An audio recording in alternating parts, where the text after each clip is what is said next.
আপু আর দুলাভাই ধাক্কা দিয়ে বাসর ঘরের ভিতর প্রবেশ করালো। আমি ঢুকে নীলার দিকে তাকিয়ে যা দেখলাম তা বিশ্বাস করার মতো না। দেখি নীলা সিগারেট টানছে।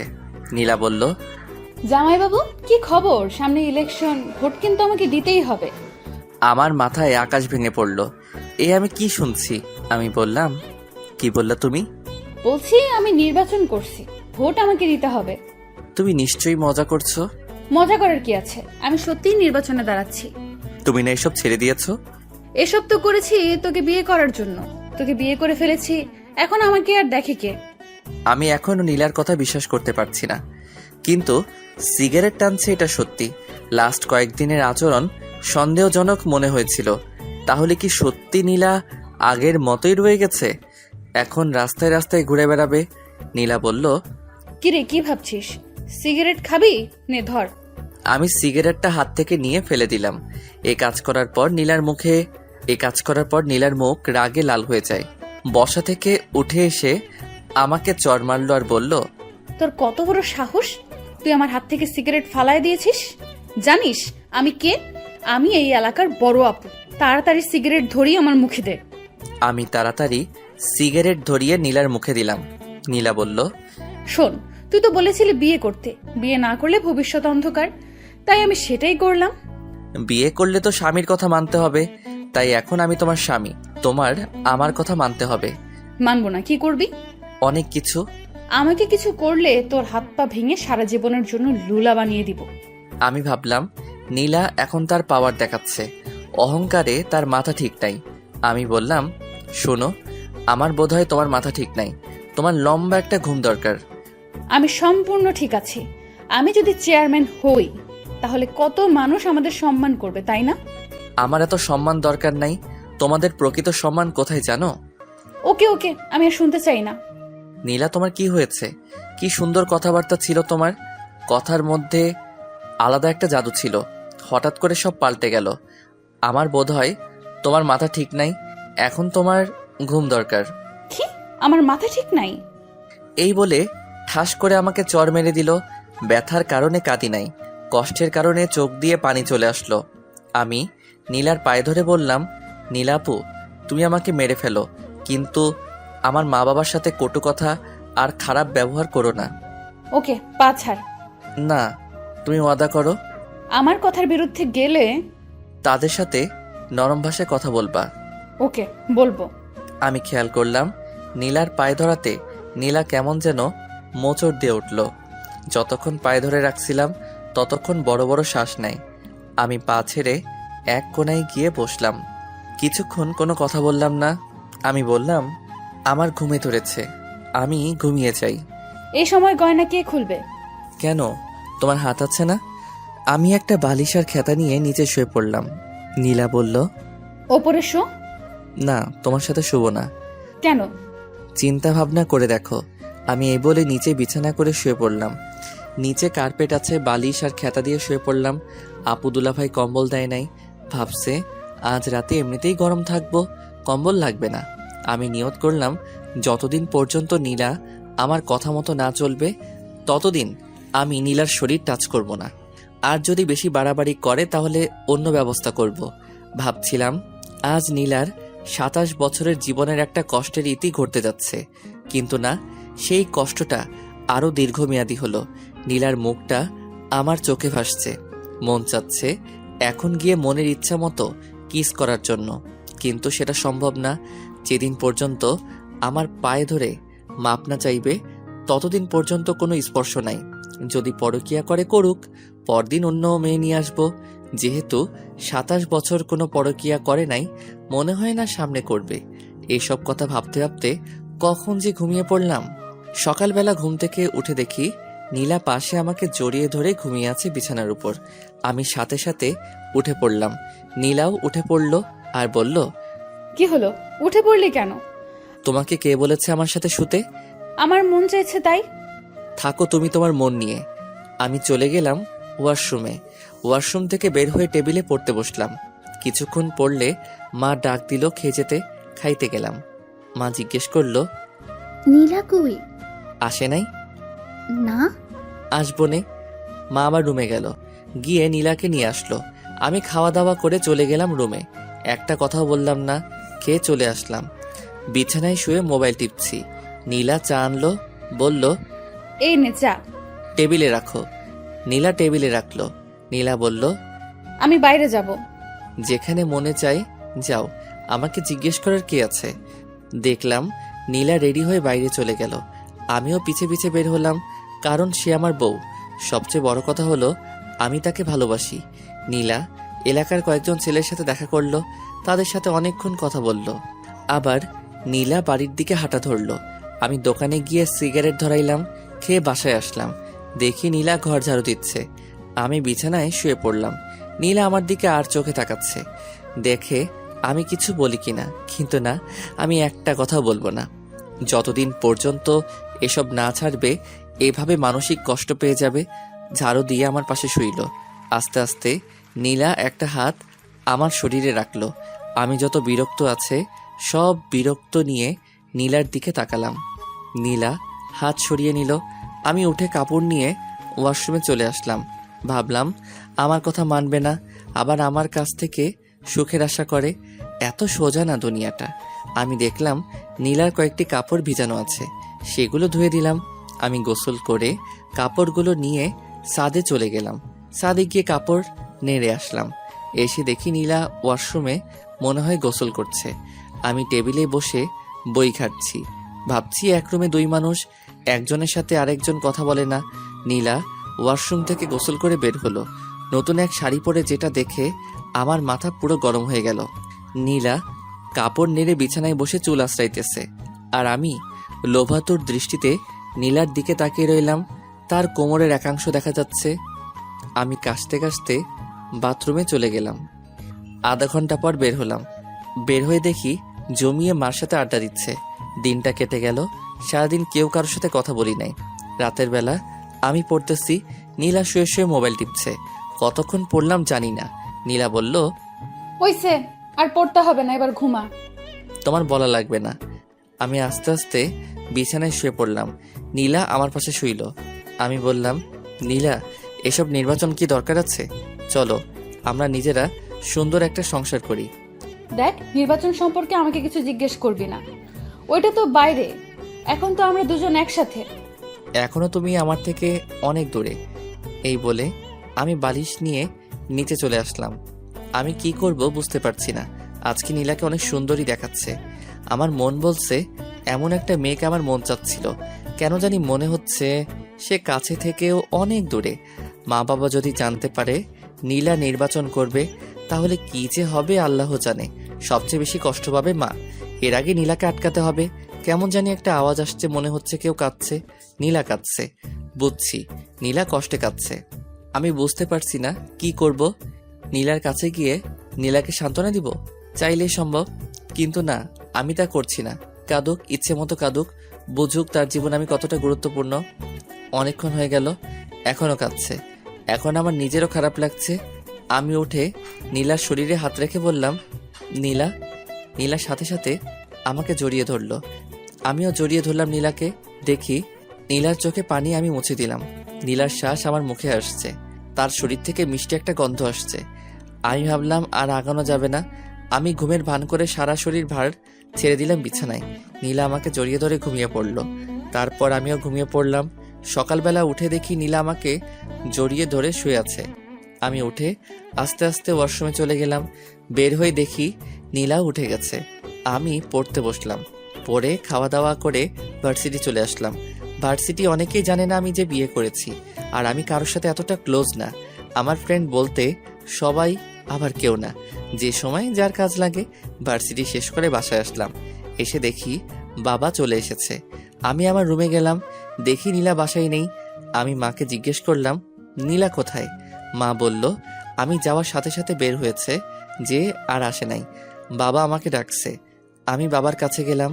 আব্বা বলল, মুরাদ, আমার চাকরির মেয়াদ শেষ হয়ে যাবে আগামী মাসে। ভালো হয়েছে। এখন কতদিন বিশ্রাম নেন? বিশ্রাম নিলে তোরা খাবি কি? তোরও তো কোনো চাকরির ব্যবস্থা নাই। হুম। শুন, আমার মাথায় একটা বুদ্ধি এসেছে। তোর মার সাথে এ বিষয়ে কথা বলেছি। তোর মা হ্যাঁ বলেছে। কি? আমার চাকরির মেয়াদ শেষ হলে পেনশনের যে টাকা পাবো সেটা দিয়ে আমি দেশের বাড়িতে একটা বাড়ি করি আর বাজারে একটা দোকান নিয়ে বসি। আমরা তো সারা জীবন ভাড়াটিয়ায় থেকে গেছি। আমি ভাবলাম কথাটা খারাপ না। এদিকে আগামী মাস আসতে আর 6 দিন বাকি, আর নির্বাচন আসতে আরো 2 মাস বাকি। নীলার বাবা আমাকে অনেক টাকা ক্যাশ দিয়েছে, আমি একটা টাকাও নিতে চাই নাই। খুশিতে আমাকে দিয়েছে নীলাকে বিয়ে করার জন্য। সেখান থেকে টাকা দিলে বাড়িতে একটা বাড়ি আর একটা ব্যবসা সুন্দর করে আসবে। আর এদিকে বাবা মাও জানবে না নীলা যে নির্বাচন করছে, আমিও লেগে যাব চাকরির খোঁজে। এসব কিছু চিন্তা করে বললাম, আপনার বুদ্ধিটা ভালো, আপনার পেনশনের টাকা দিয়ে হবে সবকিছু। দেখি হয় কিনা, না হলে ধার করতে হবে। ধার করা লাগবে না, শ্বশুরবাড়ি থেকে যে টাকা পেয়েছি সেটা দিয়েই হবে। ওকে। তোমার অফিসে চাকরির কোনো পোস্ট খালি আছে? না। তাহলে আমি আগামীকাল থেকে লেগে পড়ি চাকরির খোঁজে। তাই কর। আমি রুমে এসে ভাবতে লাগলাম নীলা কোথায় গেল। নীলার মার কাছে ফোন দিলাম। হ্যালো আম্মা, কেমন আছেন? ভালো। বাবা, তুমি কেমন আছো? ভালো। আম্মা, নীলা বলছিল বাড়ির কাছে এক বান্ধবীর বাসায় যাবে, সে কি আপনার এখানে এসেছে? না তো। ওকে, তাহলে বোধহয় এসে পড়বে। আমি ফোন কেটে দিলাম। নীলাকে ফোন দিলাম, ধরছে না, কেটে দিচ্ছে। আমি কি করব কিছু বুঝে পাচ্ছি না। ঘর থেকে বের হব তাকে খোঁজার জন্য, অমনি নীলা ঘরে ঢুকলো। আমি কিছু বললাম না, আর বললে কি হবে, সে তো আমার কথা শুনবেই না। এরপরেও আমি জিজ্ঞেস করলাম, কোথায় গিয়েছিলে? বাড়িতে গিয়েছিলাম। ও, মিথ্যা কথা ভালোই বলতে পারো। যেখানে মনে চায় সেখানে যাব, তোকে বলতে হবে? এমন কথা শুনে আমার মেজাজ গরম হয়ে যায়। আমি কানে কানে গিয়ে বললাম, রাতে তাহলে কাঁদিস, তোর খবর আছে। দেখবো না তুই কি করস। ওকে। মা নীলাকে ডাক দিল। নীলা চলে গেল। আমি একটু বাইরে বের হলাম। একটা চায়ের দোকানে গিয়ে সিগারেট নিলাম। কোথা থেকে জানি এক ছেলে এসে জিজ্ঞেস করলো, কি ভাই, কি খবর? আমি চিনতে পারলাম সাজিদ। এই তো আছি। তোমার আর বড় আপুর বলে বিয়ে হয়েছে? হুম। তুমি কি করে বড় আপুকে পটিয়ে বিয়ে করে ফেললে? আমার ভাবতে অবাক লাগছে। আরে ভাই, কপালে আছে। সেটাই, তোমার বউ তো নির্বাচনে পাশ করব। সত্যি? তুমি জানো না, আজকে যে বক্তৃতা দিছে অর্ধেকের বেশি মানুষ তার পক্ষে চলে এসেছে। তাই নাকি? ধুর ভাই, আপু আপনার কাছে কিছুই বলে না? কোথায় বক্তব্য দিয়েছে? আপনি জানেন না, ওই সামনের মোড়ে। এত আয়োজন, এত কিছু, এসবের খরচ কে দিয়েছে? বড় আপু। ধুর ভাই, আপনি আমার কাছ থেকে চালাকি করে কথা জেনে নিচ্ছেন। আপু জানতে পারলে আমাকে মারবে। ধুরু ভাই, বসো। মামা বেনসন দাও তো। মামা এসে সিগারেট দিল। আমি বললাম, আমার একটা কাজ করতে পারবা? আপুর বিরুদ্ধে আমি কিছুই করতে পারবো না। আরে বোকা, সে তো আমার বউ, আমি তার বিরুদ্ধে কি বলবো? শুনো, তুমি শুধু বলবা সামনে কোথায়, কোন জায়গায় তোমাদের বড় আপু বক্তব্য দেয়। কি করে বলবো? ফোন করে। ফ্ল্যাক্সির টাকা? 500 টাকা দিয়ে বললাম, এবার হবে। হুম। সাজিদ চলে যায়। আমি বাসায় আসি। এসে পড়তে বসলাম। দেখি নীলা খুব হাসি খুশি। রাতের খাবার খেয়ে আবার পড়তে বসলাম। আমি আর নীলা একটা কথা বলি না, কারণ এখনো নীলা আমার কথা শুনছে না। আজকে কত মানুষের সামনে বেপর্দা হয়ে কথা বলল। আমার শরীরটা শুধু জ্বলছে। সবাই তো নীলার দিকে লোভাতুর দৃষ্টিতে তাকিয়ে রয়েছে। এটা তো আমি বুঝি। ভাগ্যে নির্মম পরিহাস। নীলা যদি আমার কথা শুনতো। এদিকে নীলা শুয়ে শুয়ে মোবাইল টিপছে আর একটু পরপর হাসি দিয়ে ওঠে। আমি নীলাকে জিজ্ঞেস করলাম, নীলা, তুমি যে নির্বাচন করছো, এত টাকা কোথা থেকে? আমার জমানো টাকা। আর একটা টাকাও খরচ করো না। এসব টাকা রেখে দাও, ভবিষ্যতে দেখবে তোমার সন্তানের জন্য অনেক কাজে লাগবে। আমার না মা হওয়ার অনেক ইচ্ছা। তুমি মা হওয়ার যোগ্যতা নেই। তুই যদি মা হওয়ার, বেচারা ছোট বাচ্চাটা শুধু কষ্ট পাবে। আমি মা হলে বাচ্চাটাকে সারা দিন বুকের কাছে আগলে রাখতাম। শুনছি তুমি বলে নির্বাচনে জিতবে, আর এদিক দিয়ে যদি তুমি মা হও তাহলে কি হবে? তুমি সারাদিন কাজে এখানে সেখানে ঘুরে বেড়াবে, আর এদিকে বাচ্চাটা তোমার বুকের এক ফোঁটা দুধের জন্য কান্না করবে। আমি এসব দেখতে পারবো না। আমি মা হলে সারা দিন তাকে বুকে আগলে রাখবো। নীলা আজকে একটা সাদা ড্রেস পরেছে, বাংলায় যাকে বলে প্লাজো। আর যেহেতু নীলা শুয়ে আছে, তাই নীলার হাঁটু অবধি প্লাজো উঠে আছে। নীলার এই সুন্দর পা দেখে আমার অবস্থা খারাপ। আমি আস্তে আস্তে কাছে গেলাম, গিয়ে নীলার পাটা ঢেকে দিলাম। আমি বললাম, নীলা, আমি তোমাকে অনেক ভালোবাসি। আমিও তোকে অনেক ভালোবাসি। তাহলে তুমি আমার কথা শুনছো না কেন? আমি একটা প্ল্যান হাতে নিয়েছি, সেই প্ল্যানটা আমি যে করেই হোক কমপ্লিট করব। নীলা, তুমি কেন বুঝছো না? যদি মা বাবা জানতে পারবে তুমি নির্বাচন করছো, তাহলে বুঝতেই পারছো মা কতটা কষ্ট পাবে। যেই মাকে তুমি বিয়ার কথা বলাতে মা সাথে সাথে রাজি হয়ে যায়, তোমাকে কতটা বিশ্বাস করে। একটু ভুলের জন্য সব শেষ হয়ে যাবে। আমাকে একজন বলছে একজনে অনেক কথা বলবে, এসব কথায় কান্না দিতে। সকল স্বামী তার স্ত্রীর ভালো চায়, আমি কখনো তোমার খারাপ চাই না। নীলা, এসব হলো ছেলে মানুষের কাজ। তোমার উচিত আমাদের সংসার কিভাবে সুন্দর করা যায় সেটা চিন্তা ভাবনা করা। যা তো এখান থেকে তুই, আমার ভালো লাগছে না। আমি জানি নীলা, আজকে তুমি কোথায় গিয়েছো। জানলে ভালো। কেন নীলা, তোমার কি একটু জানের ভয় নেই? আছে। তাহলে এত মানুষের সামনে বেপর্দা হয়ে কিভাবে কথা বললে? ফুর, আমি অনেকক্ষণ প্র্যাকটিস করেছি। আর আমাকে কি কেউ মেরে ফেলবে নাকি? তুমি একা একা চলো, আমার ভয় করে। তাহলে তুই আমার সাথে চল। নীলা, তুমি আমাকে ভালোবাসো? হুম। যদি আমি তোমাকে ছেড়ে চলে যাই তাহলে তুমি কষ্ট পাবে না? ছেড়ে চলে যাবি মানে? যেখানে যাস সেখান থেকে তোকে বের করে আনবো। নীলার এমন কথা শুনে আমার চোখ দিয়ে পানি পড়ছে। এ কি, তুই কাঁদতেছিস কেন? তোমার কথা শুনে কাঁদছি। তোর কষ্টটা বল। হয়তো তোমার সুখের দিনে আমি থাকবো না, আর আমার সুখের দিনে তুমি থাকবে না। কেন? ইস নীলা, তুমি যদি আমার কথা বুঝতে, আমি তোমার সাথে না থাকতে পারলেও তোমার ছায়া হয়ে থাকবো। মানে বুঝতে হবে না, এখন ঘুমাও, আমি বালিশ নিয়ে নিচে আসবো। নীলা বলল, ওপরে শো, নিচে অনেক ঠান্ডা। ওকে। আমি নীলার উল্টো দিকে মুখ ফিরে শুয়ে রইলাম। ঘুম আসছে, ঘুমিয়ে পড়লাম। নীলার যে করেই হোক নির্বাচনে দাঁড়াবে এবং পাশ করেও নিজের নাম সারা দেশে ছড়িয়ে দিবে। এখন যদি যে কোনো বাতাসে উপেক্ষা করবে, রাস্তাঘাটে হাঁটলে কত সম্মান করবে মানুষ। মুরাদের আবদার নীলা বুঝতে পারে, কিন্তু নীলাকে নির্বাচনে দাঁড়াতেই হবে। নীলা ভাবছে, নীলা নির্বাচনে পাশ করলে মুরাদ দেখবে তার কত সম্মান। তার আগে যেভাবেই হোক তাকে টিকে থাকতে হবে। নীলা আবার ভাবে সে কোনো ভুল করছে না তো, কিন্তু লোকের সমর্থনে সব ভুলে যায় নীলা। নীলা বুঝতে পারছে মুরাদ খুব কষ্ট পেয়েছে। মনে মনে নীলা ভাবে আর মাত্র 2টা মাস, তারপর দেখতে পাবে তোমার আর কোনো কষ্ট থাকবে না। নীলারও ঘুম পাচ্ছে। নীলা জানে এখন মুরাদের শরীরে হাত দিলে মুরাদ রাগ করবে, তাই নীলা মুরাদের শরীর ঘেঁষে ঘুমানোর চেষ্টা করলো। আস্তে আস্তে নীলা মুরাদের শরীরটা জড়িয়ে ধরলো। শেষমেশ মুরাদকে জড়িয়ে ধরে ঘুমিয়ে পড়ল। সকালবেলা ঘুম থেকে উঠে দেখে মুরাদ পড়ছে। নীলা অনিচ্ছা সত্ত্বেও কেন জানি পিছন থেকে জড়িয়ে ধরল। মুরাদও নীলার হাতটা নিয়ে নীলার হাতে চুমু খেলো। আর কিছুক্ষণ পর নীলা ওয়াশরুমে চলে আসলো। একেবারে গোসল করে বের হলো। ছাদে কাপড় নাড়তে যাবে। 3 তলা থেকে 4 তলায় উঠল। 4 তলায় এক মহিলার কাণ্ড দেখে নীলা থমকে যায়।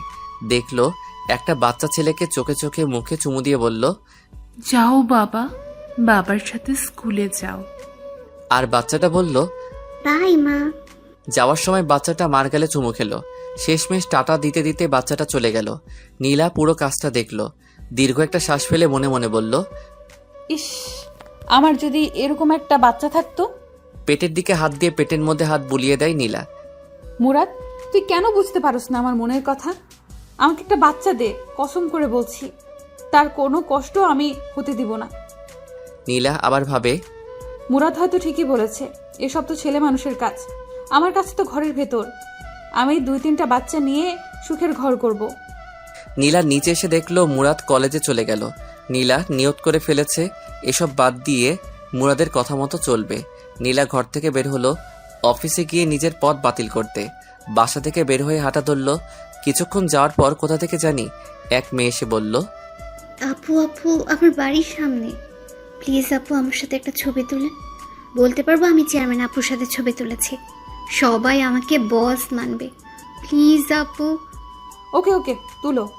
মেয়েটা ছবি তুলে বলল, আমার আপনাকে খুব ভালো লাগে, আমার ফ্যামিলির সবাই আপনাকে ভোট দেবে। Thank you. হেঁটে কেন, রিক্সা দিয়ে যান। আসলে শরীরটা বেড়ে যাচ্ছে তো তাই। ওকে আপু চলেন আপনাকে এগিয়ে দেই। চলো। মেয়েটা আর নীলা হাঁটছে। সামনে দিয়ে যে যায় সেই লম্বা করে একটা সালাম দেয়। নীলা হাসি মুখে তাদের বিদায় দেয়। আরো কিছুক্ষণ হাঁটার পর 6-7টা মেয়ে নীলাকে ঘিরে ধরল। আরো 10-12 জন ছেলে এসে হাজির হলো। পুরো একটা দল হয়ে গেল। এক সময় মিছিল শুরু হয়ে গেল। মিছিলের মধ্যে আরো মানুষ যোগ দিতে থাকে। পরে মোটামুটি বড় একটা মিছিল হয়ে যায়। অনেকক্ষণ সবাই বড় আপুর পক্ষে মিছিল করে। এক জায়গায় এসে এক রেস্টুরেন্টে নিয়ে সবাইকে কিছু খাওয়াইয়া তাদের বিদায় দিল। নীলা বাড়িতে চলে আসে। এসে ফ্রেশ হয়ে শুয়ে ভাবতে লাগলো কোথা থেকে কি হয়ে গেল। যে জায়গায় গিয়ে না করে আসবে এসবের মধ্যে আমি আর নাই। সেখানে গিয়ে বড় এক মিছিল করে আসলো। এত মানুষের সারা কিভাবে নীলা ফেলে দিবে? এখন কত সম্মান, পরে না জানি কত সম্মান হবে। বের হলেই মানুষ ঘিরে ধরবে। তখন মুরাদ বুঝতে পারবে আমি কেন এত কষ্ট করেছি। তখন হয়তো মুরাদ আমাকে একটা বাচ্চা নেওয়ার সুযোগ দিবে। আমি নীলার মনের ভিতর ঢুকে যাওয়ার চিন্তা ভাবনা করছি। নীলার সব কাজে রেসপন্স করব, কিন্তু আসল কাজটা করব না। আমি বুঝতে পারছি এইভাবে নীলার সাথে আর বেশি দিন থাকা যাবে না। ভার্সিটি থেকে এসে দেখি নীলা ঘুমাচ্ছে। তার মায়াবী মুখটা কি সুন্দর করে তাকিয়ে আছে। আমি অনিচ্ছা সত্ত্বেও নীলার কপালে চুমু খেলাম। নীলা পাশ ফিরে আবার শুয়ে পড়ল। আমি ফ্রেশ হয়ে নীলাকে ডাক দিলাম, নীলা আমার খিদা লাগছে। দাঁড়াও, আমি নিয়ে আসছি। নীলা একটু পর আমার জন্য খাবার নিয়ে আসে। আমি খেলাম। আমি বললাম, নীলা তুমি আজকে মিছিল করেছো? কেন? যাতে নির্বাচনে পাশ করতে পারি। ওকে, তাহলে তুমি নির্বাচন নিয়েই থাকো। মুরাদ, রাগ করিস না, আমি এখান থেকে বের হতে পারবো না। ওকে, তোমার যা ইচ্ছা তাই করো। আমি বিকালের দিকে ছাদে গেলাম। গিয়ে দেখি জ্যোৎস্না। আমি বললাম, জ্যোৎস্না আপু কেমন আছেন? ভালো, তুমি? ভালো। কেমন চলছে তোমার দিনকাল? এই তো মোটামুটি। আমার সামনে বিয়ে। ভালো। আপু আমার একটা সমস্যা, যদি একটু হেল্প করতেন। কি বলো? নীলা খালি নির্বাচন করে, এই নিয়ে তাকে আমি প্রতিদিন বোঝাই, কিন্তু সে কোনো কথা কানে নেয় না। আপনি যদি একটু হেল্প করতেন। যে তার স্বামীর কথা শুনে না, তাহলে অন্য আরেকজনের কথা কি শুনবে? তারপরেও একটু কথা বলে দেখবেন। ওকে। আমি যাই। হুম। আমি চলে আসি। কি করব কিছুই মাথায় আসছে না। এভাবে এক সপ্তাহ চলে গেল। বাবা গ্রামে চলে যায়। গ্রামের বাড়িতে নতুন বাড়ি হলে মাও চলে যাবে। নীলা জিজ্ঞেস করলে বলি বাড়িতে বেড়াতে গেছে। আমি এই বিষয় নীলার কাছ থেকে সম্পূর্ণ গোপন রাখি। আর সে নির্বাচন নিয়ে ব্যস্ত। এদিকে টাইম দেওয়ার কোনো প্রশ্নই আসে না। নীলাকে কেমন জানি লাগে, তার সাথে কথা বলা, হাসাহাসি এখন আর ভালো লাগে না। এখন কেন জানি নীলাকে বিরক্তিকর মনে হয়। আমি আস্তে আস্তে নীলার সাথে কথা বলা কমিয়ে দিলাম। ওই তো আগামীকাল সারাদিন নীলার সাথে একটা কথা বলি নাই। বুঝতেই পারছেন এটা কতটা কষ্টকর। নীলাকে অনেক বোঝালাম, শেষমেশ যেই কদু সেই লাউ। আমি ভাবলাম নীলার মা বাবার সাথে এই বিষয়ে কথা বলতে হবে। আমি সময় করে চলে আসি নীলার বাড়িতে। দেখি তার মা বাবা দুজনেই বাড়িতে। হঠাৎ নীলাকে ছাড়া আমাকে দেখে তারা অবাক হয়ে যায়। নীলার মা বলল, বাবা তুমি এমন সময় একা? নীলা কোথায়? নীলা বাড়িতে। আম্মা আব্বা কিছু কথা আসছিল। নীলারে নিয়ে একটা সমস্যা হচ্ছে। কি সমস্যা? আসলে নীলা খালি নির্বাচন করে। এই সারাদিন নির্বাচন নিয়ে বাড়ির বাইরে ব্যস্ত থাকে। কত যে বললাম এসব ছেড়ে দিতে, আমরা সুন্দর করে সংসার সাজাই, কিন্তু কে শুনে কার কথা। আপনারা দুজন যদি একটু বলতেন এসব ছেড়ে দিতে, তাহলে খুশি হতাম। আসলে বাবা কি বলবো, সে ছোটবেলা থেকেই স্বপ্ন দেখে আসছে এই এলাকায় নির্বাচন করবে। তাই সে ছোটবেলা থেকে টাকা জমাইছে। তোমার অসুবিধা হলে আমরা অবশ্যই নীলাকে বুঝাবো। ধন্যবাদ। আমি নীলার বাড়ি থেকে খাওয়া দাওয়া করে বাসায় আসলাম। এসে দেখি নীলা ঘরের ভিতর নাচতেছে। আমি মুচকি হাসি দিলাম। আমি বললাম, এত খুশি কেন? সবাই বলছে আমি পাশ করব। ঘরের বাইরে বের হলে কত মানুষ আমাকে ঘিরে ধরে। সেটা তো ধরবেই, কারণ তুমি অনেক সুন্দরী, আর সুন্দরের পূজা করে সবাই। সুন্দরী বলে না, আমি চেয়ারম্যান হব বলে। এখনো কোনো নেতা তোমাকে আহ্বান করে নাই রাতে তার সাথে থাকার জন্য? এটা কি বললি তুই? আবার বল। মুহূর্তের মধ্যে নীলা চোখ মুখের রং পাল্টে গেল। যদি এরকম অফার পাও তাহলে ফোন করে বলে দিও আজ রাতে আমি বাইরে থাকবো। ঠাস ঠাস করে দুটো চর বসিয়ে দিল গালে। আমি বললাম, সত্যি কথা বললে কারো সহ্য হয় না। নীলা কেঁদে দেয়। কেঁদে কেঁদে আমাকে জড়িয়ে ধরে বলে, তুই এমন কথা বলিস না। এই নীলা শুধু তোর, নীলার সব তোর, নীলার যৌবন রূপ সব তোর, এসব কিছু তোর জন্য। নীলা আমার একটা হাত নিয়ে তার গালে দিল। খুব কষ্ট হচ্ছে নীলা, এর একটা কিছুই আমি পাবো না। এসব কিছু কয়েকদিন পর পথের মানুষের কাছে চলে যাবে। এমন কথা মুখে আনিস না মুরাদ। আমি তোরে ভালোবাসি, তোকে ছাড়া আমি বাঁচবো না। তুই এমন কথা আর বলিস না। প্লিজ নীলা, তুমি এসব ছেড়ে চলে আসো। প্লিজ প্লিজ, তোমার আর আমার জন্য সুন্দর একটা জীবন অপেক্ষা করছে। এসব ছেড়ে দাও। নীলা কিছু বলছে না। আমি আস্তে আস্তে নীলার গালে ধরে নীলার ঠোঁটের কাছে আমার ঠোঁট নিয়ে আস্তে আস্তে লাগিয়ে দিলাম। নীলা চোখ বন্ধ করেছে। নীলা আমার মাথাটা চেপে ধরলো তার ঠোঁটে। আমি পাগলের মতো কিস করছি নীলাও। নীলার শ্বাস ভারী হচ্ছে। আমি ভাবলাম এখনই বাদ দিতে হবে, না হলে নীলাকে আটকানো কঠিন হবে। আমি আস্তে আস্তে নীলাকে ছেড়ে দিলাম। নীলা বলল, কি হলো? ভালোই তো লাগছিল, আবার ধর। মনে হয় মা ডাকছে। এই বলে আমি সোজা ঘর থেকে বেরিয়ে আসলাম। নীলা বুঝতে পারছে না কি বলবে, শুধু তাকিয়ে রইল। আমি ভাবলাম লাভ নাই, যতদিন না পর্যন্ত ওইসব ছাড়বে না ততদিন পর্যন্ত আমাকে পাবে না। আমি 2-3 জায়গায় চাকরির জন্য নিবন্ধন করলাম। এসব বিষয় নীলার কাছে গোপন রাখলাম। তাকে বলে কি করব? আমি বাইরে যাওয়ার সাথে সাথে নীলা ঘর থেকে বের হয়ে পড়ে। আর কি বলবো, এসব কিছু নীলার কাছে গোপন রাখলাম। আমি সোজা বাইরে আসলাম, এসে সিগারেট খেলাম, খেয়ে রুমে ঢুকলাম। রুমে ঢুকলে নীলা বলল, তুই আমার বাবা মার কাছে বিচার দিয়েছিস কেন? মনে চেয়েছে। দেখ, আমাকে নিয়ে প্রতি দোকানে এখানে সেখানে সব জায়গায় কথা হয়। তারা বলে আমি জিতলে এলাকার উন্নতি হবে, এলাকায় শান্তি থাকবে। এসব মানুষের কথা আমি কি করে ফেলে দিতে পারি? আমি ছাড়তে পারবো না। ভালো, তোমার যদি মনে চাই করো, মনে থাকে যেন। পরে যখন কেঁদে কেঁদে আমাকে জোরে চিল্লাই চিল্লাই ডাকবে তখন আমাকে পাশে পাবে না। নীলা, তুমি এখন বাচ্চা মেয়ে না, ভালো মন্দ বিচার করার বিবেক তোমার মাথায় আছে। হায় রে কপাল আমার, আমারই দোষ কেন যে সুন্দরীর পাগল হলাম। যদি জ্যোৎস্নাকে অথবা তানহাকে বিয়ে করতাম তাহলে কতই না সুখী হতাম। এই বলে রুম থেকে বের হয়ে আসলাম। সোফায় এসে টিভি দেখতে লাগলাম। কিছুক্ষণ পর মা এসে বলল, আগামীকাল বাবা আসবে। দিনটা কেটে গেল নীলার সাথে, আর কথা বলি নাই। পরদিন বাবা এসে আমাকে ডাকা শুরু করলো। আমি গেলাম বাবার কাছে। একটা কাগজ ঢিল দিয়ে বলল, এসব কি মুরাদ? আমি কাগজ ধরে দেখি নীলার নির্বাচনের পোস্টার। তার মানে বাবা জেনে গিয়েছে নীলা নির্বাচন করছে। বাবা আবার বলল, কোথায় তোর বউ? কোথায়? আস্তে বাবা, আমার কথা শোনো।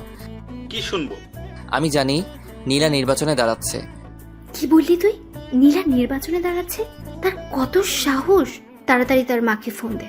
এমন অলক্ষী মেয়ে আমাদের দরকার নেই। শোনো, আমি তোমাদের বুঝিয়ে বলি। বাবা, আমি জানি না যে নীলা নির্বাচনে দাঁড়াচ্ছে। বাসরাতে সে আমাকে বলে, তখন যা হওয়ার হয়ে গেছে, এখন তার কিছু করার নাই। আমি নীলাকে অনেক বোঝালাম, কিন্তু কে শুনে কার কথা। আব্বা মা যা হওয়ার হয়ে গেছে, তোমরা কোনো টেনশন করো না, আমি বিষয়টি দেখছি। তোর বউ যেন আমার সামনে না পড়ে। ওকে, আমি দেখছি। আমি চলে আসলাম। দেখি নীলা চুপচাপ বসে আছে আর আমার দিকে আর চোখে তাকাচ্ছে। আমি হাসি মুখে বললাম, তোমাকে কিছু বলবো না, তোমার যা মনে চাই করো। নীলা কিছু বলল না। আমি চুপচাপ বেলকনিতে গিয়ে বাইরে তাকিয়ে রইলাম। নীলা আমার পাশে এসে দাঁড়ালো আর বলল, তোকে আমি কষ্ট দিতে চাইনি মুরাদ। আমার কষ্ট তো কিছুই না। মা আর বাবা অনেক দুঃখ পেয়েছে তোমার এই অপ্রত্যাশিত কাজে। সরি। সরি বলে কি লাভ? সরি বললে কি আর তুমি এসব থেকে ফিরে আসবে? তুমি তো বুঝতে পারছো না সবাই তোমাকে কি সম্মান করবে। বলবে দেখো দেখো চেয়ারম্যানের জামাই। সব ছেলেরা তোমাকে দেখে হিংসা করবে। নীলা, তুমি এখনো ছোট রয়ে গেছো। আমার জায়গায় যদি অন্য কেউ থাকতো তাহলে এতদিনে কি চেয়ারম্যান হয়ে যেতে। আমি যে ভালো সেই জন্য তোমাকে বাধা দিচ্ছি। শুনো, এখন তুমি গিয়ে আমার মায়ের কাছে আর বাবার কাছে মাপ চাইবা। বলবা আর আমি নির্বাচনে দাঁড়াচ্ছি না। বলবো না। বলবা না? না না না। আমি আমার হাত উঠাইলাম চর দিতে, কিন্তু কোনো এক টানে আর পারলাম না চর মারতে। নীলা বলল, মারলি না চল, দেখতাম তোর কত সাহস।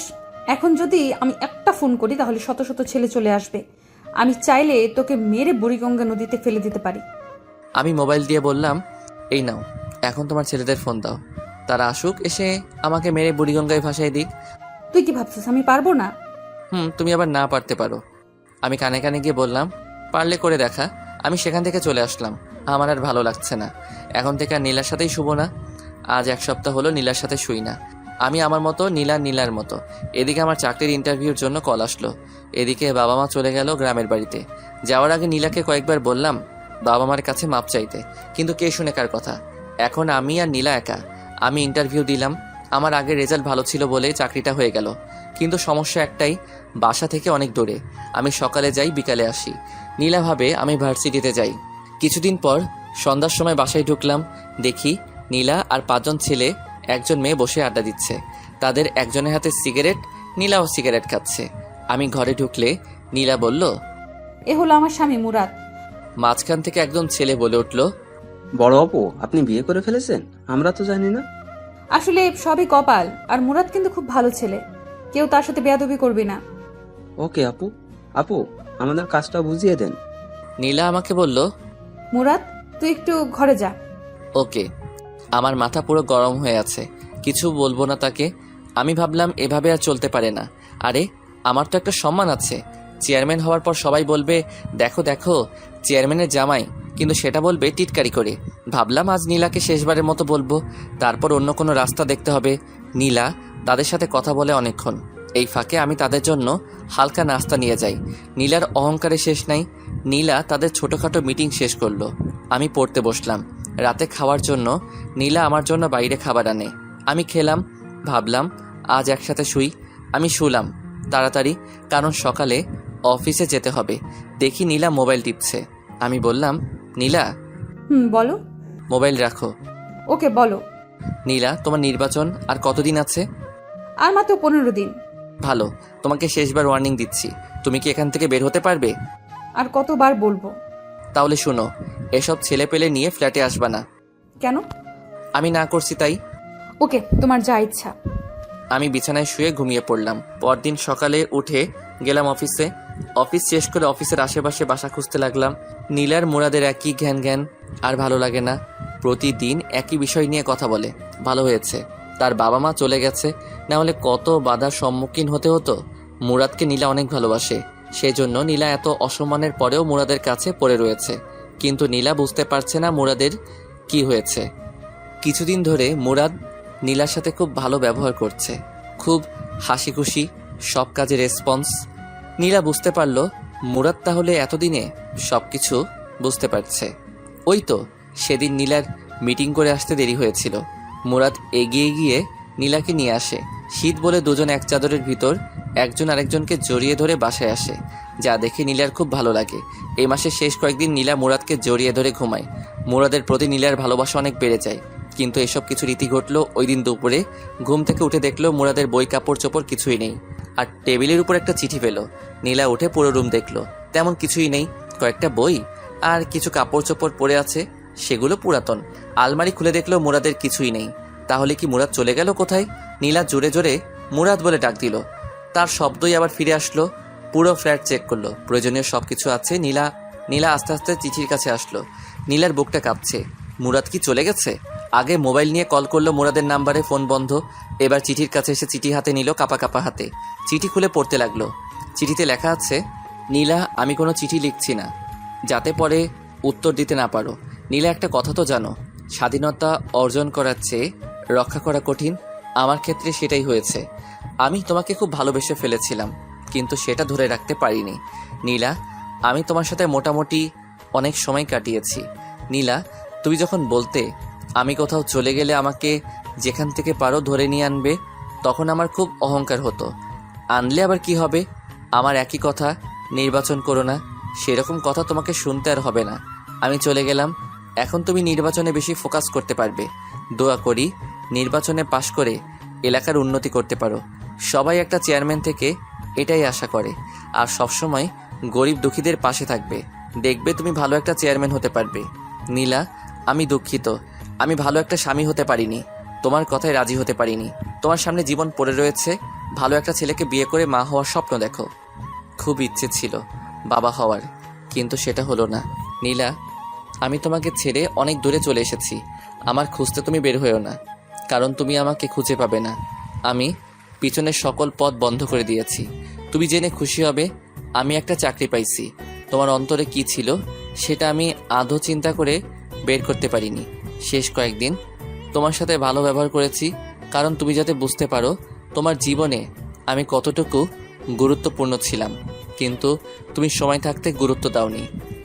নীলা, তুমি যদি আমার কথা শুনতে, তাহলে হয়তো পৃথিবীর একমাত্র সুখী সংসার আমরা হতাম। নীলা, তুমি চেয়ারম্যান হতে চাও, সেটা বিয়ের আগে বলতে, তাহলে আমি তোমাকে বিয়ে করতাম না, কারণ আমি সিম্পল একটা সুখের সংসার দেখতাম। এখন বুঝতে পারছি, বড় লোকেরা বড় লোকের ঘরে মানায়, গরিব গরিবের ঘরে মানায়। বড় লোক যখন গরিবের ঘরে যায়, তখন শুরু হয় সমস্যা। সেটা হয়েছে তোমার আর আমার মাঝে। তুমি দেখতে বড় হওয়ার স্বপ্ন, আর আমি দেখতাম সিম্পল জীবনযাপন। তোমার স্মৃতি হিসেবে তোমার দেয়া চরগুলো থাকবে আমার সাথে। আর হ্যাঁ, অবশ্যই নামাজ পড়বে, নির্বাচনে পাশ করতে পারো সেজন্য দোয়া করবে। আমিও দোয়া করি তুমি ভালো একটা চেয়ারম্যান হও। আমাকে পাওয়ার জন্য কখনো দোয়া করবে না, কারণ আল্লাহ কারো দোয়া ফেলায় না। সবশেষে বলবো, তুমি ভালো একটা স্বামী নাও, মা হওয়ার স্বপ্ন দেখো, আর ভালো একটা চেয়ারম্যান হওয়ার চেষ্টা করো। আর তোমার বাবার দেওয়া টাকাগুলো আমার বালিশের নিচে আছে। নীলা, আমার বউ, আমার ভালোবাসা, সারা জীবন সুখে থেকো। নীলার চোখের পানি চিঠির অনেকখানি ভিজে গেছে। নীলা কি করবে বুঝতে পারছে না। এখন কেমন যেন একা একা লাগছে। আরেকবার নীলার মনে হচ্ছে ভালোই হয়েছে, খালি খালি সারাক্ষণ ঘ্যাং ঘ্যাং করতো। নীলা আস্তে আস্তে চোখের পানি মুছলো, বিছানায় এলিয়ে চিন্তা করতে লাগলো। বালিশের নিচে হাত দিয়ে দেখে টাকা, অনেক টাকা। নীলার কেমন যেন ভয় ভয় করছে। নীলা একা এই বাসায় থাকতে পারবে না। মুরাদ বলছে চাকরি পেয়েছে, কোথায় পেয়েছে সেটা জানতে হবে। সেটা জানতে পারলে তার ঠিকানা বের করা যাবে। নীলা পুরো ফ্ল্যাট খুঁজলো, এরকম কিছুই পেল না। নীলার মনে হলো কে জানি দরজায় টোকা দিচ্ছে। খুলে দেখে জ্যোৎস্না। জ্যোৎস্নাকে দেখে নীলা হাউ মাউ করে কেঁদে উঠলো আর জ্যোৎস্নাকে জড়িয়ে ধরলো। জ্যোৎস্না বলল, নীলা কাঁদছস কেন? আর মুরাদ কোথায়? চলে গেছে আমাকে ছেড়ে। সেটা তোর জন্য আরো ভালো হয়েছে। এখন শান্তি মতো তুই নির্বাচন করতে পারবি, আর তোকে কেউ বাধা দিবে না। না না, এ হতে পারে না। সেজন্য মুরাদ আমাকে ছেড়ে চলে যাবে? আমি তোকে আগেই বলেছি মুরাদের কথা মতো চল। কিন্তু সে চলে যাবে কেন? তুই তার কথা 16 কানা শুনোস নাই। তুই যদি তার কথা মতো চলতি, তোর জায়গায় যদি আমি থাকতাম তাহলে আমি কোনো কথার অবাধ্য হতাম না। এখন আমি কি করব? তাকে ছাড়া কিভাবে থাকবো? তোর যেটা প্রাপ্য তুই সেটাই পাইছস। তাকে আমি ভালোবাসি। এমন ছেলেও পাওয়া যায় বইয়ের কারণে বাড়ি থেকে চলে যায়। আমি তাকে ছাড়া থাকতে পারবো না। তাকে আমি অনেক কষ্ট দিয়েছি। আল্লাহ, তুমি তাকে আমার কাছে ফিরিয়ে দাও। শোন, সে মনে হয় আর আসবে না। তুই এখানে থাকতে পারবি না। ঘন্টা 3 আগে আমার কাছে মুরাদ গিয়েছিল, তারপর এই কাগজটা আমার কাছে দিয়ে যায়। কাগজে কি আছে শুনবি? বলো। জ্যোৎস্না আপু, তুমি আমার একটা কাজ করে দিও। আমি চলে যাচ্ছি নীলাকে ছেড়ে। নীলা তো এখানে একা থাকতে পারবে না, আর যদি থাকে তাহলে বলবেন কাউকে সাথে নিয়ে থাকতে, কারণ রাতে বুঝতে পারবে রাতটা তার জন্য কতটা নিষ্ঠুর। নীলা যদি চলে যায় তাহলে ফার্নিচারগুলো নিচের দেওয়া ঠিকানায় পাঠিয়ে দিয়েন। আর কিছু টাকা আছে। না, আমি এখানেই থাকবো। শেষমেশ আমি এই ঘরটা নিয়ে আমি বেঁচে থাকতে চাই। আমি শিওর মুরাদ আমাকে অনেক ভালোবাসে। সে একদিন ফিরে আসবে। সে একদিন ফিরে আসবে।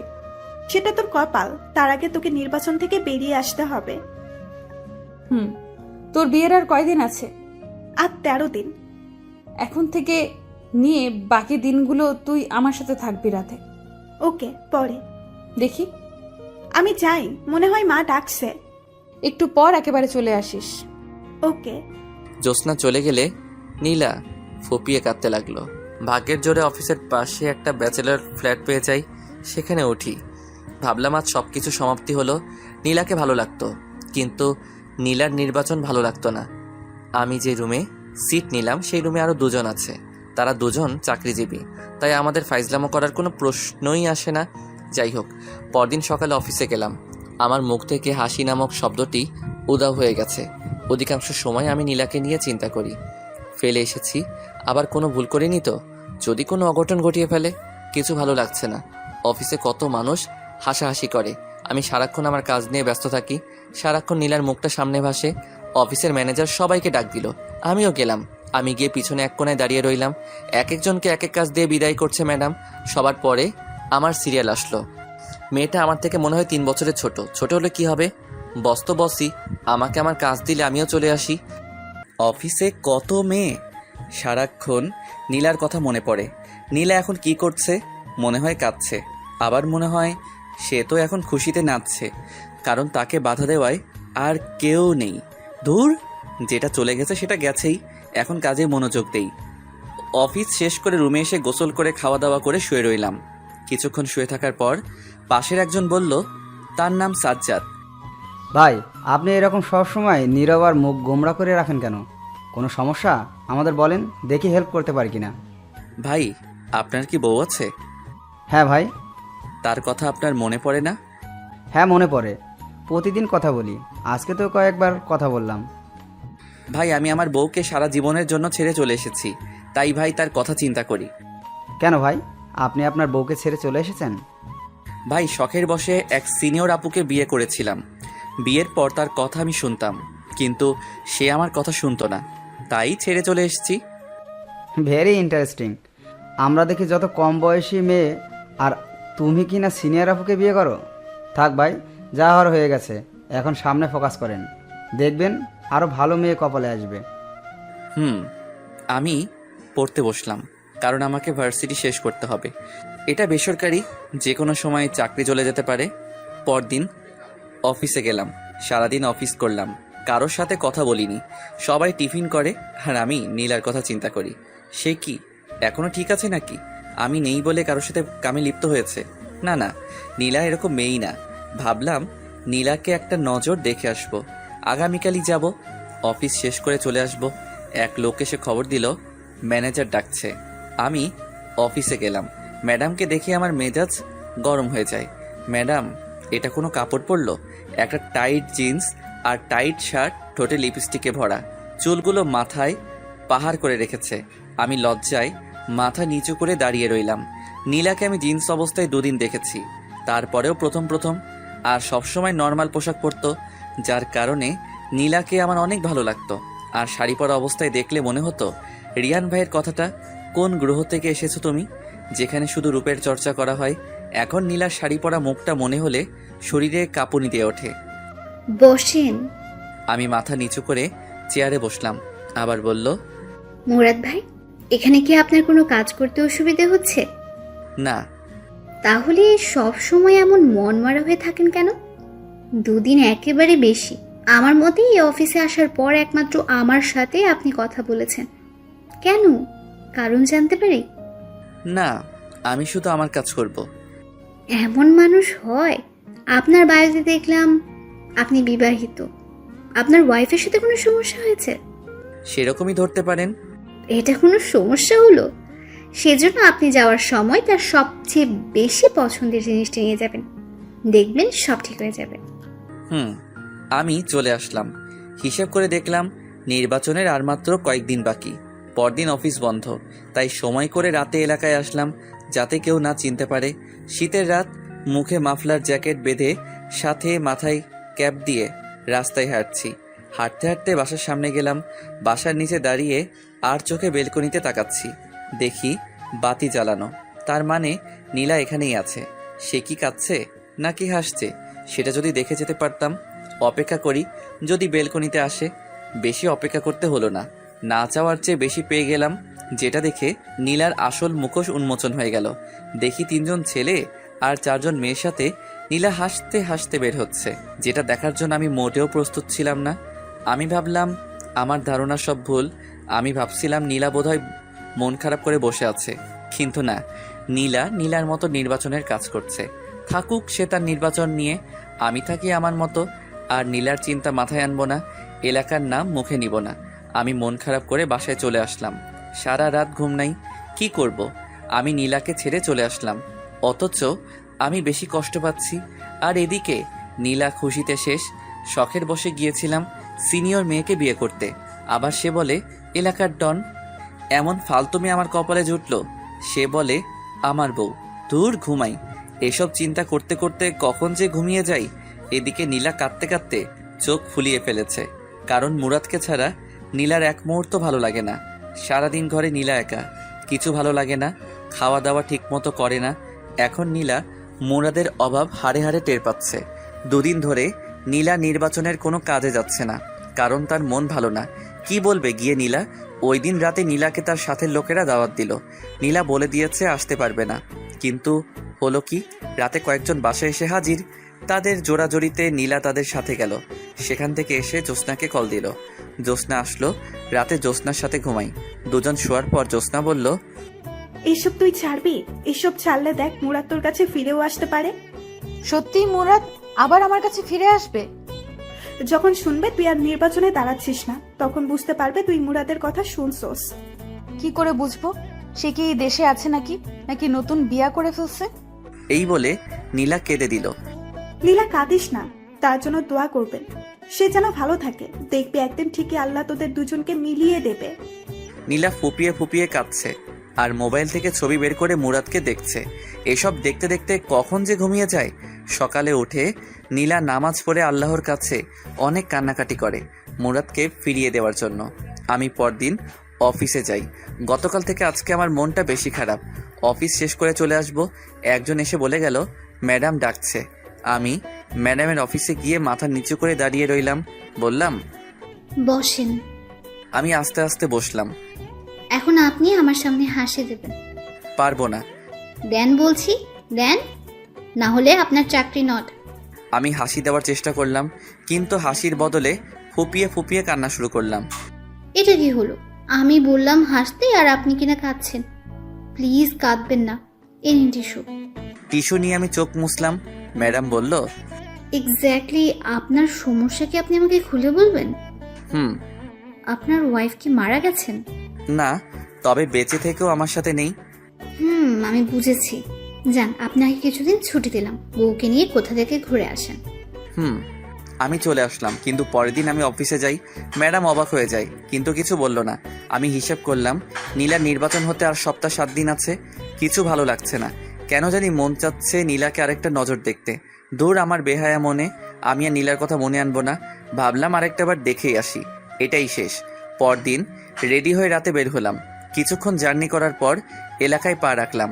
আমার উদ্দেশ্য বাসায় নিচে দাঁড়িয়ে তার হাসি মুখটা দেখে চলে আসবো। বাসার কাছে চলে আসলাম, এমন সময় একটা নারী চিৎকার আসছে। আমি আস্তে আস্তে হেঁটে আরও কাছে গেলাম। চিৎকার চেনা চেনা লাগছে। কাছে গিয়ে দেখি নীলা।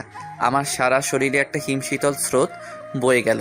দেখি 4 জন ছেলে নীলাকে ঘিরে ধরেছে। একজন বলছে, তুই নির্বাচন করবি?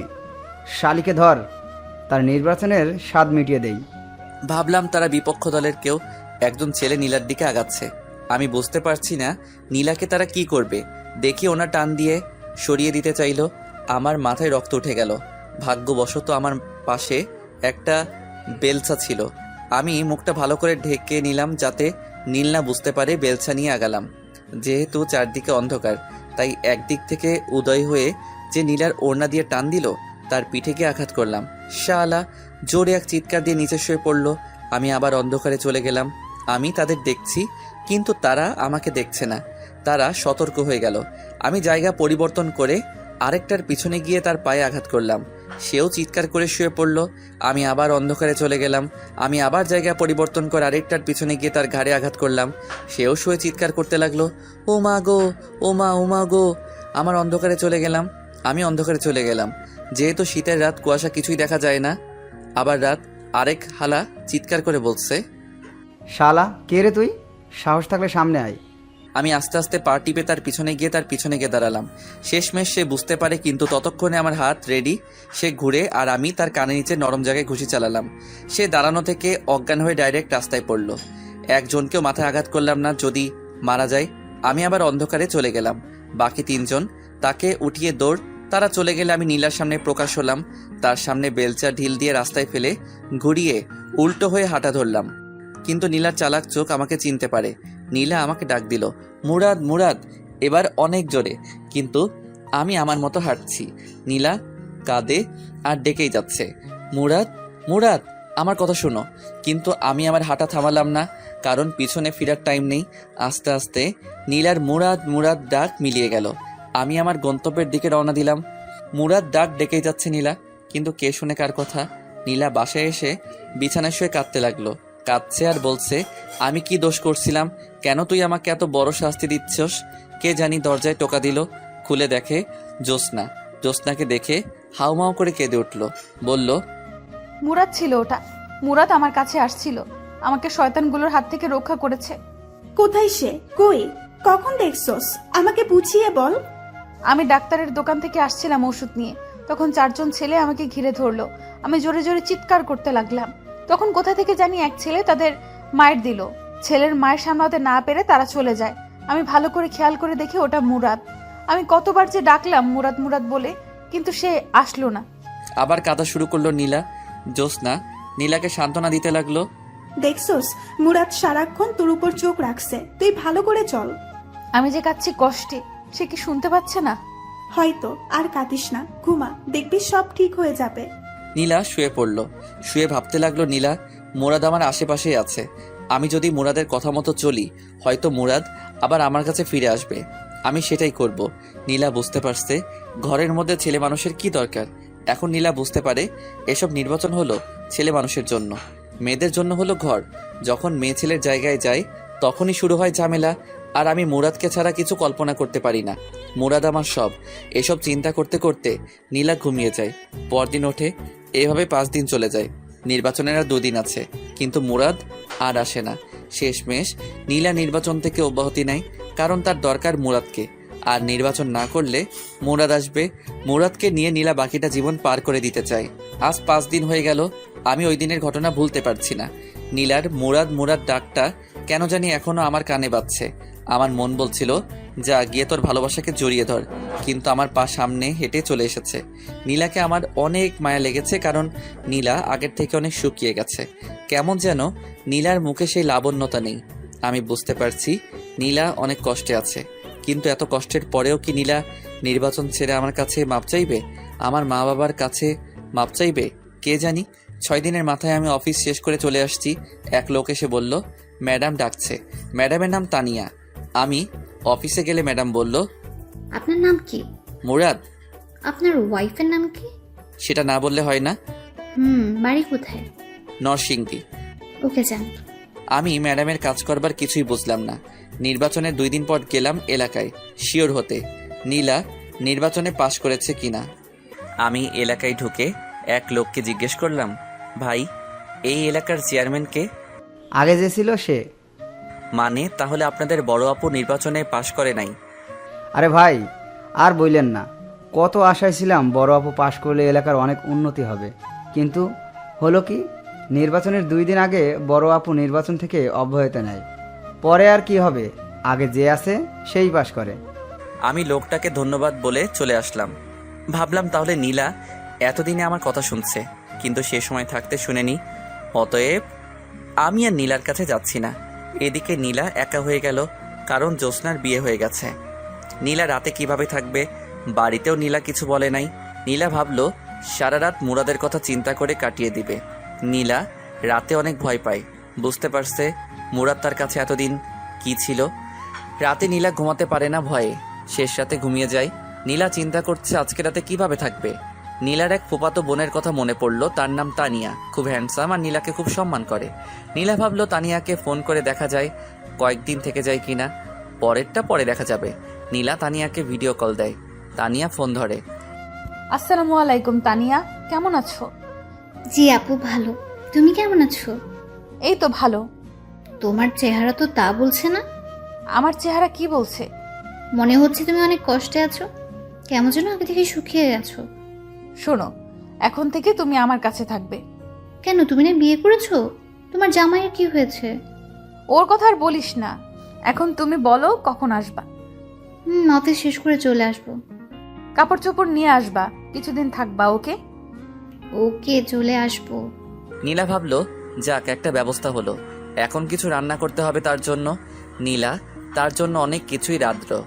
রাত্রেবেলা তানিয়া আসলো, তানিয়াকে খাওয়ালো। তানিয়ার অনেক ক্লান্ত লাগছে, তাই তানিয়া ঘুমিয়ে যায়। সকালে উঠে আবার তানিয়া অফিসে চলে যায়। নীলা সারাদিন ঘরের ভিতর কাটিয়ে দেয়। বিকালের দিকে তানিয়া অফিস শেষ করে আসলে তারা একসাথে খেলো। খাওয়ার সময় তানিয়া জিজ্ঞেস করলো, আপু তোমার হাজবেন্ড কোথায়? এই বিষয়ে জিজ্ঞেস না করলে হয় না? না, তোমাকে বলতেই হবে। তুমি আগে থেকে অনেক চেঞ্জ হয়ে গেছো। আগে সবসময় তোমার মুখে হাসি লেগে থাকতো, আর এখন তোমার কি অবস্থা হচ্ছে? দিন দিন শুকিয়ে কাঠ হচ্ছ। ঠিক মতো কি খাওয়া দাওয়া করো না? এটা নিশ্চয়ই তোমার পিচ্ছির হাজবেন্ডের কারণে। সে কোথায়? খাওয়ার পর তোমাকে বলি। ওকে। খাওয়া দাওয়া করে দুজনে বিছানায় বসলো। তানিয়া বলল, এবার বলো। সে আমাকে ছেড়ে চলে গেছে। কি? এটা কি করে সম্ভব? সারা জীবন শুনে এসেছি স্বামীর জ্বালায় মেয়েরা বাপের বাড়ি চলে যায়। এ তো দেখছি পুরো উল্টো। তুমি কি এমন করেছো যার কারণে তোমাকে ছেড়ে চলে যেতে হলো? তার কোনো দোষ নেই, সব দোষ আমার। আমি তার কথা শুনিনি। বুঝেছি। তুমি এখানে কেন পড়ে রয়েছো? সে যেহেতু তোমাকে ছেড়ে চলে গেছে, তাহলে তুমি বাড়ি চলে যাও। একা একা ভয় করে না? করে। যদি সে আবার ফিরে আসে, সেই অপেক্ষায় বসে আছি। ও, আমার ঘুম ধরেছে। শুয়ে পড়ো। তানিয়া শুয়ে পড়লো। নীলাও শুয়ে পড়লো। তানিয়া জিজ্ঞেস করলো, আচ্ছা আপু, তোমার হাজবেন্ডের নাম কি? মুরাদ। তার বাড়ি জানি কোথায়? নরসিংদী। আপু, তার একটা ছবি দেখাও তো। নীলা মুরাদের একটা ছবি দেখায়। তানিয়া তাদের কাহিনী সব বুঝতে পারে। এদিকে নীলা আপু মুরাদের জন্য কেঁদে কেঁদে শেষ, আর ওদিকে মুরাদ নীলা আপুর জন্য কেঁদে কেঁদে শেষ। এখন দুজনকে মিলিয়ে দেওয়ার দায়িত্ব তানিয়ার। তানিয়া চিন্তা করলো নীলা আপুকে কিছু বুঝতে দিবে না, দুজনকে সারপ্রাইজ দিবে। তানিয়া বলল, আপু তুমি তো সারাদিন ঘরেই বসে থাকো, আগামীকাল চলো না আমার অফিসে। না রে, আমি যেতে পারবো না। চলো না প্লিজ, তোমার অনেক ভাল লাগবে। কখন আসবি? যাবো আর গিয়ে 1 ঘন্টা পর চলে আসবো। ওকে, সকালবেলা মন চাইলে। মন চাইলে না, তোমাকে যেতেই হবে। ওকে। নীলা ঘুমিয়ে যায়। সকালে উঠে নাস্তা করে তানিয়ার সাথে চলে আসে তানিয়ার অফিসে। গিয়ে তানিয়া যে অফিসে বসে কাজ করে সেখানে গিয়ে বসলো। তানিয়া বলল, আপু তুমি একটু বসো, আমি আসছি। ওকে, তাড়াতাড়ি চলে আসিস। ওকে। একটু বসলো নীলা। কে জানি অফিসে প্রবেশ করলো। নীলার পাশের চেয়ারে বসলো। নীলা মাথা নিচু করে বসে আছে, ভালো লাগছে না। একটু বসলো, ভাবলো উঠে বাইরে চলে যাবে, কিন্তু নীলার নাকে পরিচিত একজনের ঘ্রাণ আসছে। বুকের ভিতর কেমন যেন চিনচিন করে উঠল। মনে হচ্ছে পাশের লোকটার কাছ থেকে। নীলা আস্তে আস্তে মাথা উঁচু করে আর চোখে লোকটার দিকে তাকালো। তাকিয়েই অবাক হয়ে গেল, এ তো দেখি মুরাদ। নীলার চোখটা বিশ্বাসই করতে পারছে না। পাশে বসা ছেলেটা মুরাদ। নীলা কেন জানি বিশ্বাস করতে পারছে না পাশে বসা ছেলেটা মুরাদ। শিওর হতে ডাক দিল, মুরাদ, মুরাদ, মুরাদ। ডাকে আমার ঘুম ভেঙে যায়। স্বপ্নে দেখতেছিলাম নীলা আমাকে ডাকছে। চোখ খুলে দেখি সাজ্জাদ ভাই ডাকছে। বলল, ভাই কখন থেকে ডাকছি, উঠেন না। ভাই স্বপ্ন দেখছিলাম। আমি বুঝছি, স্বপ্নে দেখছিলা বউ তোমাকে ডাকছে, সেজন্য উঠতে মন চায় না। আপনি কি করে বুঝলেন? ভাই এমন আমার অনেক হয়েছে। ও, অভিজ্ঞতা আছে আপনার? হুম। আমি ফ্রেশ হয়ে খেয়ে অফিসে চলে আসলাম। একটু পর একজন এসে বলল, তানিয়া ম্যাডাম ডাকে। আমি অফিসের সামনে আসলে একজন বলল, ভিতরে গিয়ে বসতে, ম্যাডাম আসবে। আমি ভিতরে ঢুকে দেখি এক চেয়ারে একটা মেয়ে বসে আছে। আমি মেয়েটার দিকে না তাকিয়ে চুপচাপ বসে পড়লাম। অনেকক্ষণ হয়ে গেল, ম্যাডাম আসছে না, কিন্তু কেমন যেন একটা ঘ্রাণ আমার নাকে আসছে। কেন জানি মনে হচ্ছে এটা নীলার শরীরের ঘ্রাণ, তার মানে পাশের মেয়েটা নীলা। আমি তাকাতে যাব, কিন্তু ততক্ষণে মেয়েটা মুরাদ বলে ডাক দিল। আমি তাকিয়ে দেখি আসলেই নীলা। আমি যেন একটা শক খেলাম। আমি কি বলবো কিছুই বুঝতে পারছি না, শুধু তাকিয়ে রইলাম। নীলাও আমার দিকে তাকিয়ে রয়েছে, কিছু বলছে না। অনেকক্ষণ পার হয়ে গেল। আমি খেয়াল করলাম নীলার মুখের রং পাল্টে যাচ্ছে। নীলা চেয়ার থেকে উঠে আমার শার্টের কলার ধরে কষিয়ে 2টা চড় দিল। আমি ফ্যাল ফ্যাল করে তাকিয়ে রইলাম, মুখে কথা বলার শক্তি হারিয়ে ফেললাম। নীলা অফিসের দরজা আটকে দেয়। বুঝতে পারছি আজকে আমার খবর আছে। দীর্ঘ 1 মাস পর আমাকে পেয়েছে, হাতে নাতে এত সহজে আমাকে ছাড়বে না। নীলা লাফ দিয়ে আমার মাথার চুল ধরে টেনে নিচে নামালো, আমাকে নুইয়ে আমার পিঠে মারতে থাকে আর বলতে থাকে, বল, বল কেন আমাকে ছেড়ে চলে আসলি? বল, বল কেন আমাকে ছেড়ে চলে আসলি? আমি কি দোষ করছিলাম? বলছি প্লিজ আর মেরো না। তুই না আমাকে ছেড়ে চলে আসছস, তাহলে বেঁচে আসছস কেন? তোমার কারণে। মিথ্যে কথা। তাহলে এতদিন আসিস নাই কেন? কারণ তুমি আমার কথা শুনো নাই। সেজন্য চলে আসবি তুই? পিঠে আরেকটি কিল দিয়ে আমাকে জড়িয়ে ধরলো আর কাঁদতে লাগলো। আমি বললাম, কাঁদছো কেন? এখন তো আমাকে পেয়ে গেছো। এটা তো সুখের কান্না। আমি ভাবতে পারি নাই আমি চলে যাওয়ার পর তুমি এতটা কষ্টে থাকবে। আমি ভাবছিলাম তুমি আরো হাসি খুশি ভাবে নির্বাচন কমপ্লিট করবে আর আমাকে সারা জীবনের জন্য হারাবে। আসলে তুই চলে যাওয়ার পর তোর মর্যাদা বুঝতে পারি। মুরাদ, তুই আমাকে ক্ষমা করে দে। আমি তোকে অনেক কষ্ট দিয়েছি। তুমি যদি প্রথমে আমার কথা শুনতে, তাহলে হয়তো এতটা কষ্ট করতে হতো না। তুই আমাকে আবার ছেড়ে চলে যাবি? যদি আমার কথা না শুনো। ওকে। এখন আর কেঁদো না। হুম। তোমার শরীরের কি অবস্থা? কি সুন্দর পরীর মতো ছিল আমার নীলা, এখন শুকিয়ে কি হয়েছো? তোর জন্য আমার এই অবস্থা হয়েছে।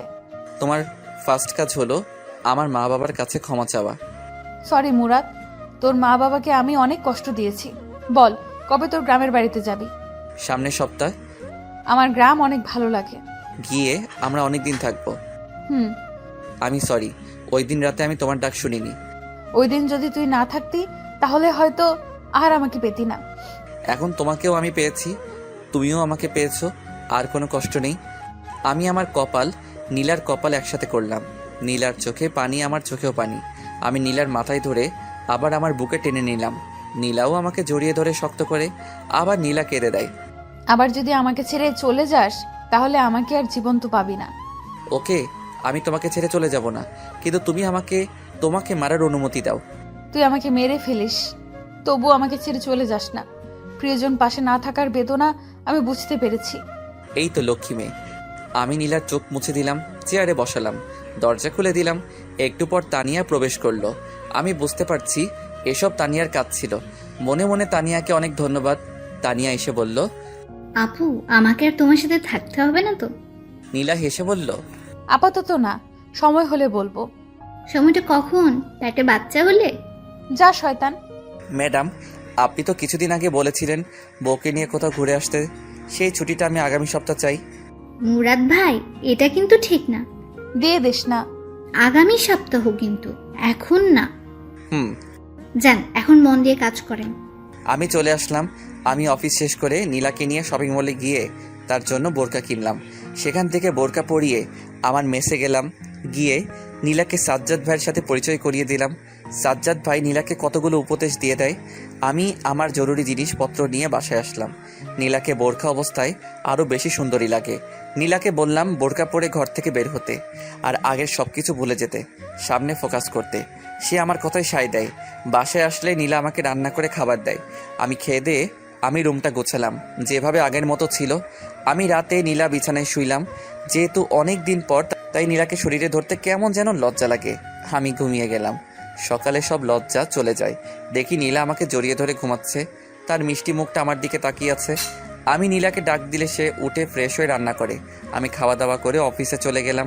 অফিস থেকে এসে দেখি নীলা একটা গোলাপি কালার শাড়ি পরেছে, যেটা দেখে আমার মাথা এমনি ঠিক নেই, তাও আবার তার শরীর থেকে মিষ্টি একটা গন্ধ আসছে, আর তার একাংশ দেখা যাচ্ছে। আমি কোনো চিন্তা না করেই তার কোমরে ধরে তাকে টান দিয়ে বুকে আনলাম। তার মিষ্টি গোলাপি ঠোঁটে চুমুর প্রলেপ এঁকে দিলাম অনেকক্ষণ।